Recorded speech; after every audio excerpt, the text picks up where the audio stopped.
recognizes that the conflict that's ongoing in Ukraine, which is a little more than a proxy conflict between the West, which includes the United States, NATO, European Union, using Ukraine as the proxy, and Russia, that this conflict could lead to World War III and a nuclear war. That's the end of all life on the planet. And that's without the concept of a nuclear war. I mean, Ukraine is the single most corrupt nation on the planet. Zelensky is the single most corrupt leader on the planet. Let's not forget that Seymour Hersh, who I respect greatly, wrote a while back that William Burns, the director of the CIA, had to travel on orders of Joe Biden to Ukraine early on, not to hold his hand and tell him how much. He said, stop being so corrupt. Quit taking so much money. It's becoming too obvious. We can't hide this anymore. Okay, when the director of the CIA has to go to Ukraine and tell the president of Ukraine to stop stealing money, it's becoming an embarrassment for the United States. You have a problem. And yet the entire mainstream media, who knows all about his corruption, they know this. They just choose to play the stupid game. And then all the people on social media pretending, all the government officials posturing. This isn't about them playing, social media games and posturing and all that. This is about life and death of the entire world. And I think sometimes people lose track of that when they talk about this, especially the people that fly the Ukrainian flag next to their name on their social media accounts as though they're somehow morally superior to everybody else. And so what's happening with this shutting down of the military aid, it's attached to a larger problem of Ukraine and NATO and the European Union. I just want to, again, remind people, because sometimes people tend to forget these things, even though they're right in their face. You do know, and J.D. Vance brought this up in the White House meeting, that Zelensky campaigned on behalf of the Biden administration that lead up to the November election, that he went on a campaign trip.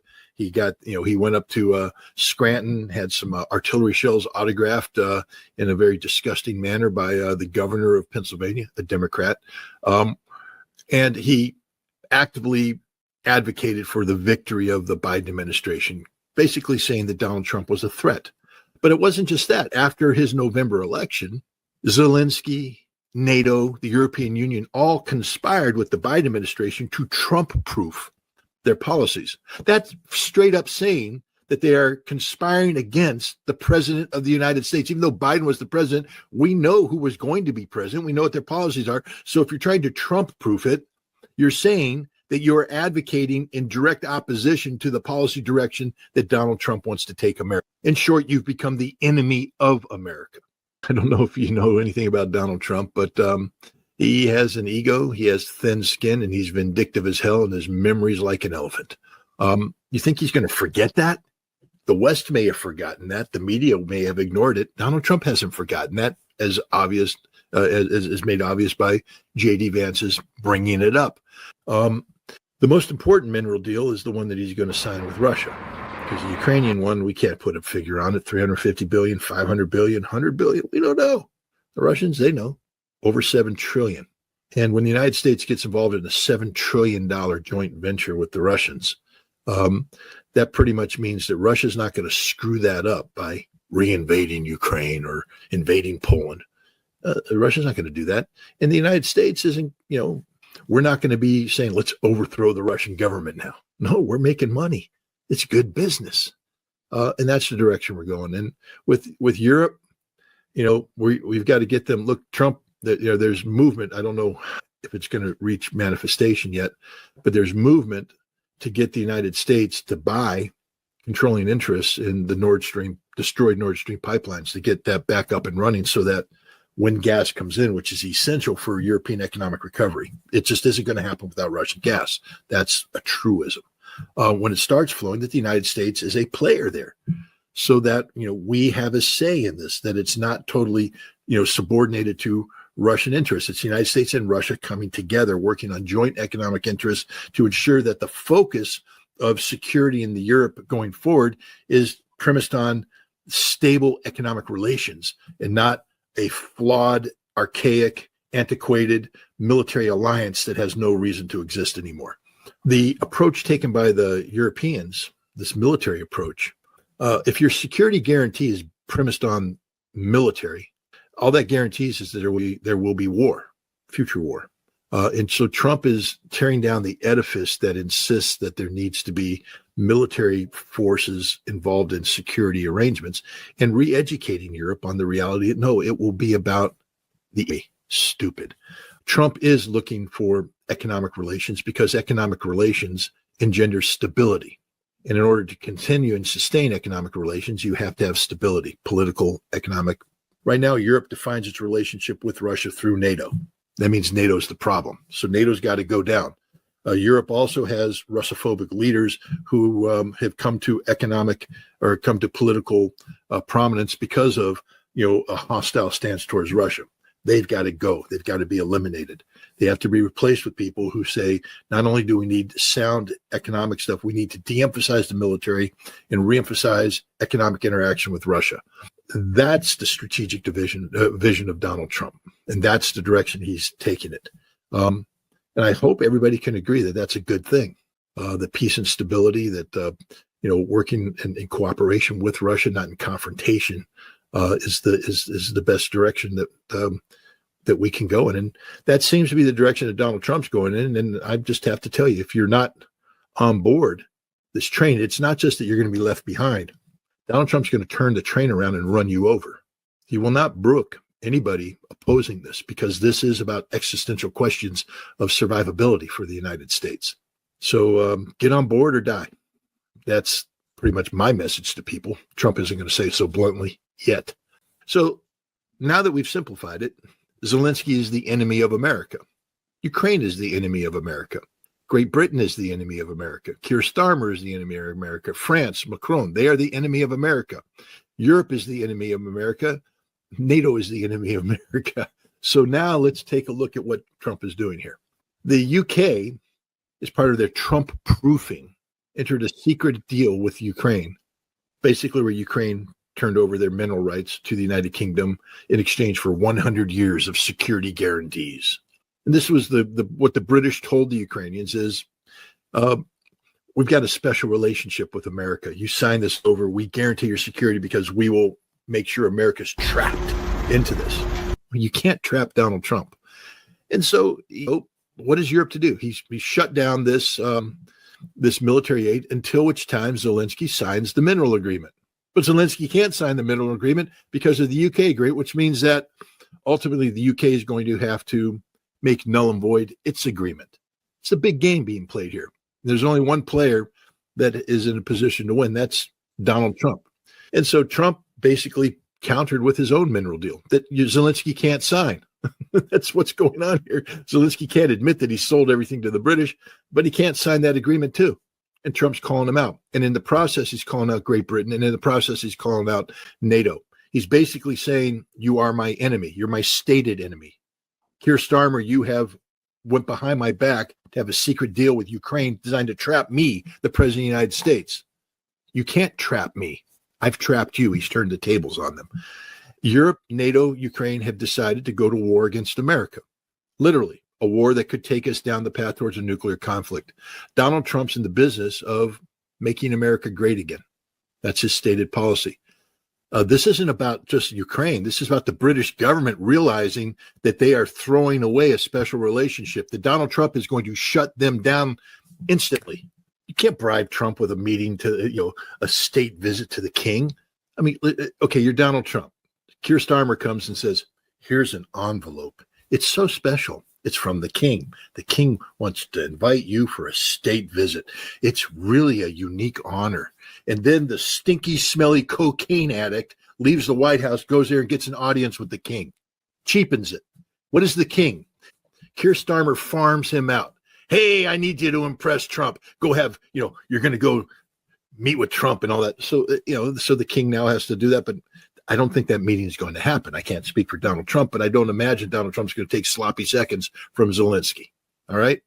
So what we're seeing here about starving out Ukrainian assets by shutting down military shipments, part of a bigger game being played where we're going to shut down England. We're going to shut down Europe. We're going to shut down NATO until they do exactly what we want them to do, when we tell them to do it, how we tell them to do it. There is no such thing as an independent Europe, independent NATO, independent Ukraine. Everybody works for us, and they will obey our orders or they will be destroyed in the process. That's the signal that's being sent here by Donald Trump. This isn't just about shutting off the spigot for Ukraine weapons. This is about the United States telling Europe, NATO, Ukraine, either you line up, when I say with us, I mean behind us, because I'm the leader, you will follow me, and we're taking you to a path of peace with Russia, or I destroy you. Zelensky went, and the king basically prostituted himself out. Said, oh, you need me to meet with literally a cocaine addict who is corrupt as the day is long, who is a disgusting individual. And the king had to meet with this person because Keir Starmer wanted to send a political signal. All Keir Starmer did is prove that the king's a whore. Said, I'm sorry, Great Britain, but you allowed Keir Starmer to prostitute out your king. The king's a whore. And you think the president of the United States is going to go and meet with this whore after he's dirtied himself with the cocaine addict? No. And so the English are desperate. They blew it. And now Keir Starmer's stuck with the fact that he has a secret 100-year deal with Zelensky that's going to have to be canceled. That's going to be humiliating for him. But what do they got? Nothing. We're going to put boots on the ground, planes in the air.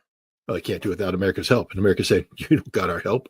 The French, we're going to be there for you, but we're not. Italy finally got smart and said, no, we're not even playing this stupid game. The Poles, we're not playing this stupid game. Europe's falling apart. There is no European unity. That was the beauty of that meeting. I love the fact that they at least were honest enough to keep the Baltic states out of there because they're nothing. It's high time Europe just shut them down, literally, and just say, no, you're done. We don't want to hear your yapping anymore. We're not going to let you drag us into this war. Poland's getting the big picture. Oh, wait a minute. If this all goes south, all those American troops on our soil are going to leave. Yes, they are. And they're going to leave no matter what. You think we're going to keep American troops in Poland once we have peace with Russia? No, we're not. The Baltics will be abandoned. It will all be abandoned. Europe's just coming to grips with the fact that this entire enterprise that they bought into, which is supposed to be led by the United States, that there's in fact a revolution taking place in America today, a fundamental revolution that redefines how America operates internally and how we deal with the world. There only one winner came out of that White House. His name is Donald Trump. J.D. Vance gets a good second place, elevated his potential, but that's it. Nobody else won, only Donald Trump. Everybody else lost. This was the Godfather massacre. And that's how you have to start viewing Donald Trump. You have to come in, you have to kiss his ring, or else you're screwed. Let's just think again logically. It was the third meeting of 3 meetings. If Ukraine was the most important part of it, they would have led, or they would have finished with everybody else in attendance. The first meeting was with Macron. He came in, he got to feel Donald Trump's knee. Hope he enjoyed it. And then he left. Tell me what happened in that meeting of significance. You don't even remember the meeting. You can't tell me what the talking points were. Neither can the rest of America. That's how irrelevant it was. Then Keir Starmer came in. Tell me what was accomplished there. Nothing. So bad that Keir Starmer had to go back to Europe and talk about it, convening an emergency. I mean, if these meetings went well, if Macron and Starmer were able to, move the needle with Donald Trump's head, they'd be sitting there going, okay, we're going to have a meeting to talk about all the great things that came out of the White House. Instead of, we need an emergency meeting to talk about getting rid of NATO and going forward with it. This is bad. But it got much worse because the cocaine addict from Ukraine showed up. When was the last time Graham said bad boy to Zelensky? Oh, it was a setup across the board. All these people out there saying that Donald Trump is not he's the frickin' Godfather. I mean, if you think about it, that scene reminds me of the scene in I think it was Godfather 2, where they're doing the baptism of his child, and he's sitting there saying, "I'm a good Catholic" and all this stuff. Meanwhile, all around town, bam, bam, bam, bam, bam, they're killing everybody. Maybe that was in Godfather 1, but they killed everybody. That's what happened at the White House. Everybody got killed politically. I mean, come on, man. Trump set everybody up. Zelensky went in and shook hands with all the Democrats coming in. Hi, how you doing? Oh, God, you're so great. You're beautiful. Look, do you remember me? I was with the Biden administration. Oh, man, can't wait till this is done. This nightmare's over in the White House. We can get back to what we were, mutual beneficial corruption. Yes, yes, yes. Lindsey Graham, you're the greatest thing. Oh, thank you for giving me the opportunity to have all my Ukrainian men die so that you can look stupid and fat and ugly on national TV. And they were all there, boom, boom, set up. And then Trump, boom. And now the Democrats are like sitting there, holy cow, what happened? Even Lindsey Graham had to go on TV and go, no, bad things, Zelensky, bad boy. It was like a WWF. Donald Trump, has that WWF background. He is famously, slapped Jim McMahon and pinned him. And they just sat there and they just set Zelensky up. First of all, the whole thing was a setup. We've got the big hall, and it's set up the conference room with the treaties and the lunch and everything's there to sign over the mineral agreement. And Zelensky came in, and he can't sign the mineral agreement. He can't because he signed it with the British already. But the British lied, and now he's lying to Trump, and Trump's just sitting there going, let's talk about it some more. All the lies you're going to tell me. Trump's like, okay, your lies are lies. And finally he had enough. And look, Trump set him up from the start. This was a setup. Wear a suit. Why impose that? Wear a suit, because they knew he wasn't going to wear a suit. They knew he couldn't wear a suit. They knew that his ego was such that he just couldn't do it. Wear a suit. They set him up for failure from the start. Then J.D. Vance and Donald Trump had worked out when J.D. Vance was going to intervene with his points. And so Trump was like, just waiting for the opportunity. No, boom, boom, boom, boom, boom, boom, boom, boom. Tag off Vance, bam, bam, bam. Trump, boom, slap, bitch, slap, boom, out, gone, finished, done. It was a setup, an ambush. But it wasn't about Ukraine. It was an ambush for Europe, an ambush for the Democrats, an ambush for Lindsey Graham. And NATO sees the writing on the wall. Look at the panic in Poland right now. Because Poland's looking around going, he's going to pull out of NATO. The first step is he's going to pull the troops out of the Baltics. Then he's going to pull troops out of Germany. Well, what's he going to do with the troops in Poland? How's he going to sustain it? Because the last time I checked, Polish sustainability went through the port of Hamburg. That's in Germany. The Poles are in a panic right now because they need Fifth Corps forward. They need that brigade. They need that division of American troops that's allocated to Poland. They built their whole military system around that. And if Trump pulls the plug, as he's going to do, one of the underreported stories is that the United States has shut down Alexandroupolis, I think it was, the port in Greece that we use to transit all of our equipment into the southern flank of NATO, to Romania, to Bulgaria. Every time we did the exercises there, that was the port that we went into, and we shut it down. Why? We're pulling out of Europe. And when we leave Europe, we have to leave a Europe that is stable. The European Union, he's already said, they're the enemy of America. NATO, we're not going to fund that stuff anymore. We're out of there. Ukraine, goodbye, Zelensky. He's not going to enter a deal to help salvage Ukraine and help salvage Europe. I told you what his focus on this mineral deal with Ukraine is to humiliate the British, because there can't be a mineral deal with Ukraine as long as there's a secret deal between Ukraine and Great Britain. So one of Donald Trump's efforts here by looking at Ukraine isn't to create a lasting peace based upon economic stability, et cetera. That could happen later. It's to tear down Zelensky, this corrupt Ukrainian edifice, and those who sustain it, the British, European Union, NATO. Macron, I'd love to have been privy to some of this stuff because, Trump basically, Macron came in, Macron left, and nothing happened. No agreements, no nothing. When I look at MAGA, is there an E in there? It's make America great again, not make Europe great again, not make Europe relevant again. And then we also have to focus on the fact that I just told you, didn't you hear me when I said that Europe's the enemy, that NATO's the enemy, that Ukraine's the enemy? Do you really go out of your way to make good deals for your enemy? So if you think what's going on right now is about Donald Trump positioning to maintain the status quo in Europe, you're wrong. It's a revolution, baby. It's all going down. You have to start all over. There has to be a fresh start.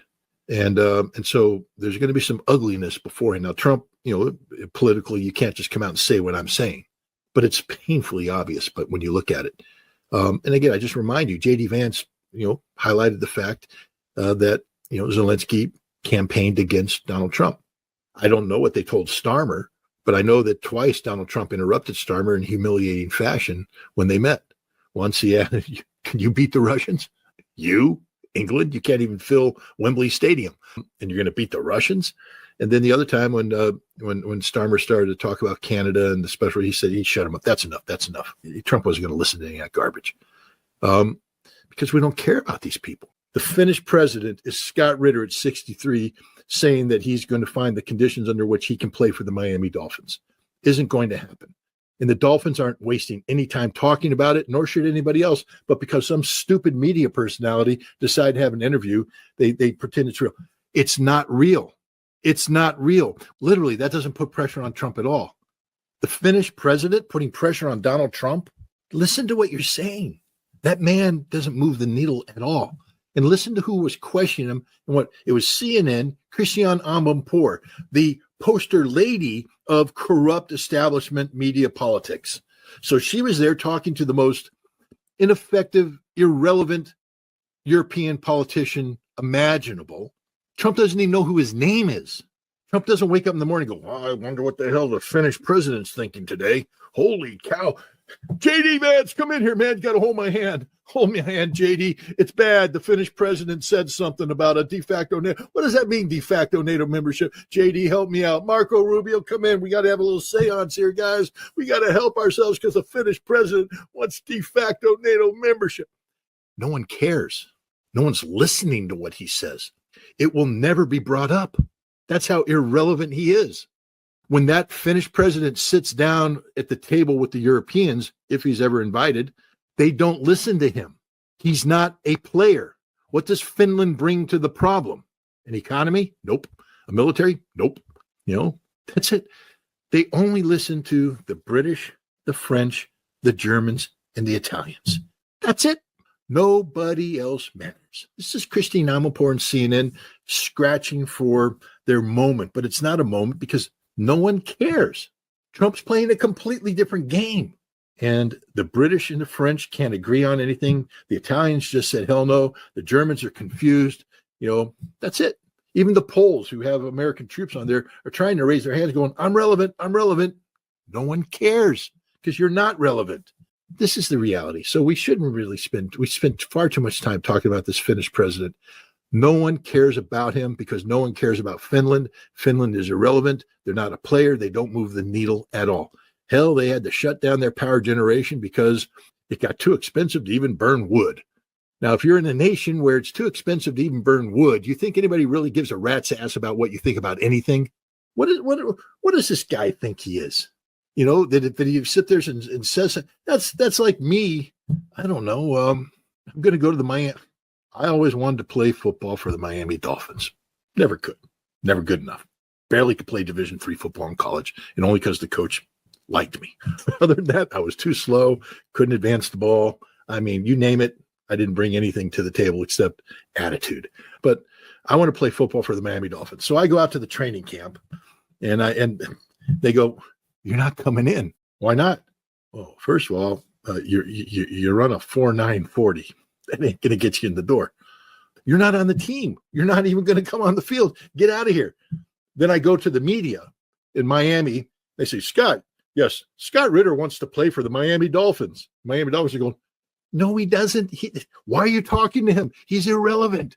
But I'm suddenly out there telling people I'm going to be the follow-on to Dan Marino. If you just get me on the field, I can do the job that Dan Marino did. Just give me a chance. The Dolphins are like, why is anybody interviewing him and talking to him? You see how irrelevant I am when it comes to the Miami Dolphins? It doesn't matter what I want, the fantasies I have in my head, all that stuff. I'm never going to play, and they know it. They're not even going to entertain the idea of talking to me about it, especially at 63 years of age with knees that don't work anymore. That's the Finnish equivalent. Europe's got nothing going for it. I mean, don't you understand how stupid Starmer sounds when he says, we're going to put boots on the ground and planes in the air? No, you're not. No, you're not. You don't have the ability to do that, which is then backed up by the fact that he turns around and says, but we need America help doing it. No, it's not America helping me. You need America to do it for you. I mean, you've got nothing. And Europe doesn't have the ability to build a European army or a European security infrastructure, which means it's going to come down to these nations are going to have to make individual peace with Russia, which is the way it should always be. And Finland's going to have to wake up to the fact that they screwed up. The French, they've got nothing. What troops are they going to deploy? In order to get a regiment up to speed, you're going to have to cannibalize other regiments because none of your regiments are ready to go on their own. In high intensity conflict, that means logistics. That's the whole name of the game. None of these people can do logistics. Only we can do logistics. America, we're it. And we don't want to play that game anymore. Donald Trump's never going to forgive England for what they did, nor should he. Nor should he. Every American should be on the side of Donald Trump here. But most American, at least half of America were like, no, we're good. We think it's great that Europe's siding with Joe Biden in an American election. You think that's great? England is going to go through some very hard times because I think one of the things, England made a decision to divorce itself from Europe because they wanted to have this special relationship with America that no longer exists. That special relationship is done. And Keir Starmer is one of the people that helped kill it. You don't put your finger on the scale of an American election, especially if the side you tried to make win loses. And the person that won has thin skin, a big ego, and is vindictive. Do you realize how insulting that is to all Americans? Say, I think it's great that the Europeans are on our side. I don't want them on our side. I want them the hell out of the way so that we, the people, can make a decision, avoid event. You know who stayed the hell out of the way? Russia. Turns out everything they said about Russia was a lie, false, part of that deep state fabrication to hide the fact that it was Europe and the deep state that was putting their thumb on the scale the whole time. Trump won, Europe lost. Now they got to pay the price. I can't wait till Finland figures out, that the last major exercise that had, the reinforcements coming in through Narvik or coming in through Norway, going over the mountains down to Sweden, ain't never going to happen. And Finland's going to go, we're sort of stuck here alone. Bingo! Joining NATO is the worst mistake you ever made. And Sweden's waking up to that reality too. NATO is going to be over very, very soon. And when that happens, you're going to see a lot of nations struggling to define who they are and what they are. Fortunately for Finland, Sweden, the rest of Europe, the Russians aren't vindictive. All Russia wants is stability. All Russia wants is stability. They are not interested in driving on Berlin or driving on Paris or even taking away the Chihuahua states. As long as the Chihuahua states stop treating the Russian population, horribly and respect their history, which means the monuments of fallen Soviet soldiers needs to be respected, there will be no problems. Russia's not trying to dictate, how they run their country. Just don't insult Russia. Donald Trump, I think he does need to bring clarity to what's going on in Europe. Maybe he doesn't want to play too many cards, but he's announced that he's going to make some big announcements here. So I think the big ones are, the big directions that he could head into are the unplugging from Europe and the, promotion of the reality of U.S.-Russian relations, that this is a strategic direction. I don't know if he's ready to make that statement yet. But that's the direction we're heading. We're heading away from the time when the transatlantic relationship defined America in the world. And we are jettisoning this transatlantic relationship, and we are moving to a bigger stage. That's really the rest of the world. I loved it. I saw somebody, maybe it was Tusk, the Polish president. I can't believe that 500 million people are looking to 300 million people to help them defend themselves against 140 million people, meaning 500 million, the population of Europe, and the 300 million, that's America, and the 140 million is Russia. And that's his focus.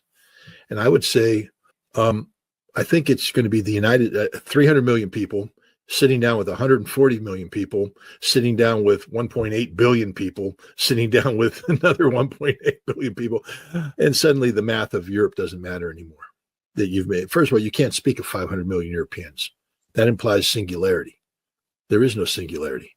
We have to speak about, what's the population of Poland? 38 million, 36 million, population of Germany. So suddenly that 500 million gets fractured. And we saw the fracturing. Giorgio Meloni, we ain't playing that stupid game. Well, so it's 500 million minus the population of Italy. Wait a minute. Others are saying they're not playing well. 500 million minus this. And suddenly you find out that there's nothing in Europe. That's why Europe has to turn to 300 million to defend against 140 million, because Europe is nothing. They can agree on nothing. They stand for nothing. That's the reality of it. I believe that, everybody keeps saying, well, it's the United States and Europe, that Europe gets a seat. I think Europe's actually being told that you've been permanently relegated to the children's table in the back. The children's table I'm talking about, when all your friends come over and you're going to have the adult table, and then all the kids go in the back so that their noise in their games doesn't bother you. Europe's no longer at the adult table. Europe's at the children's table. And that the adult table is, right now it seats 4. It seats Trump, it seats Putin, it seats Xi Jinping, and it seats Modi. That's it. That's the adult table. If I were the president, I would be putting Europe on notice that the United States has made a strategic shift towards peace with Russia, that's our goal and our objective. And then I would say that the United States, from this peace, we will then move towards, we are going to be pivoting towards the Pacific and the question of China and how we can learn to peacefully coexist with China. That would be the ideal. But to do that, we have to have a solid, we can't have a foundation around the world that's predicated on conflict. So the conflict between Europe and Russia has to come to an end. The conflicts in the Middle East have to come to an end. The most important mineral deal is the one that he's going to sign with Russia, because the Ukrainian one, we can't put a figure on it. 350 billion, 500 billion, 100 billion. We don't know. The Russians, they know. Over 7 trillion. And when the United States gets involved in a $7 trillion joint venture with the Russians, that pretty much means that Russia's not going to screw that up by reinvading Ukraine or invading Poland. Russia's not going to do that. And the United States isn't, we're not going to be saying, let's overthrow the Russian government now. No, we're making money. It's good business. And that's the direction we're going. And with Europe, we've got to get them. Look, Trump, there's movement. I don't know if it's going to reach manifestation yet, but there's movement to get the United States to buy controlling interests in the destroyed Nord Stream pipelines, to get that back up and running, so that when gas comes in, which is essential for European economic recovery, it just isn't going to happen without Russian gas. That's a truism. When it starts flowing, that the United States is a player there, so that we have a say in this, that it's not totally subordinated to Russian interests. It's the United States and Russia coming together, working on joint economic interests to ensure that the focus of security in the Europe going forward is premised on stable economic relations and not a flawed, archaic, antiquated military alliance that has no reason to exist anymore. The approach taken by the Europeans, this military approach, if your security guarantee is premised on military, all that guarantees is that there will be war, future war. And so Trump is tearing down the edifice that insists that there needs to be military forces involved in security arrangements, and re-educating Europe on the reality that no, it will be about the stupid. Trump is looking for economic relations because economic relations engender stability. And in order to continue and sustain economic relations, you have to have stability, political, economic. Right now, Europe defines its relationship with Russia through NATO. That means NATO's the problem. So NATO's got to go down. Europe also has Russophobic leaders who have come to political prominence because of a hostile stance towards Russia. They've got to go. They've got to be eliminated. They have to be replaced with people who say, not only do we need sound economic stuff, we need to de-emphasize the military and re-emphasize economic interaction with Russia. That's the strategic vision of Donald Trump, and that's the direction he's taking it. And I hope everybody can agree that that's a good thing. The peace and stability, that working in cooperation with Russia, not in confrontation, is the best direction that we can go in. And that seems to be the direction that Donald Trump's going in. And I just have to tell you, if you're not on board this train, it's not just that you're going to be left behind. Donald Trump's going to turn the train around and run you over. He will not brook anybody opposing this, because this is about existential questions of survivability for the United States. So get on board or die. That's pretty much my message to people. Trump isn't going to say so bluntly yet. Trump's killing the establishment, destroying it. not reshaping it, not reshuffling it, destroying it, leveling it down to the foundation and even more.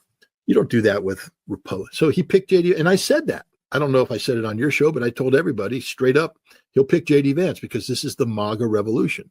They were like, no, it's not. It's a blip. And, right. We're looking at 12 to 20 years of MAGA control of Washington, D.C. That's what's happening here.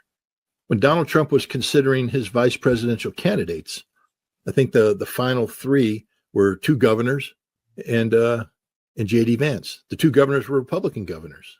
JD Vance is MAGA. This is a Make America Great Again revolution that's taking place. Now, if Trump had picked a Republican, that's the end of the revolution, because literally what you just said is all we have to do is wait 4 years and then the establishment would come back in. Marco Rubio wasn't. Marco Rubio, let's be honest. Donald Trump took $100 million from Miriam Adelson, and that was supposed to buy Marco Rubio as the vice president. And Trump said, that's just not going to happen. And so Miriam said, well, he has to be in somewhere. And so he's in as Secretary of State. You want to see the power dynamic? Look at the video of J.D. Vance talking, gesturing, the comfort, and Marco Rubio just sitting there passively and quiet. He has one job and one job only, and that's to do what Donald Trump tells him to do. And look how he's changed. Is this really the same Marco Rubio that we saw a year ago talking about Russia? Vladimir Putin is an evil dictator, a brutal dictator. Russia can't be trusted. Today it's like, no, we're going to sit down. We're going to have good relations with the Russians. We're going to do this. We're normalizing relations. I mean, Marco Rubio just okay, I'm going to do my job. Donald Trump sent the signal. He's not about military confrontation. He's about economic cooperation. And that's the direction that we're heading. And Marco Rubio is going to be the compliant tool to make it happen. And in 2 years, when Marco Rubio becomes fed up with it, either he has to conform totally or he's going to be like, then he's going to pop out.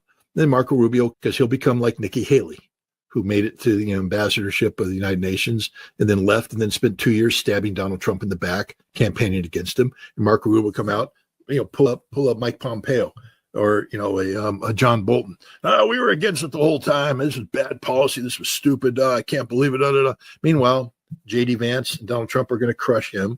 And they'll roll into 2028, and J.D. Vance will be the presidential candidate, and he's going to win. That's 4 years. He's going to pick a brilliant vice presidential candidate. Maybe that person's name is Tulsi Gabbard, and then Tulsi Gabbard will be the president, and that's 20 years. That's how I check. 8 plus 8 is 16, plus 4 is 20. And right now he's got a little bit of a leash on China. Mark my words.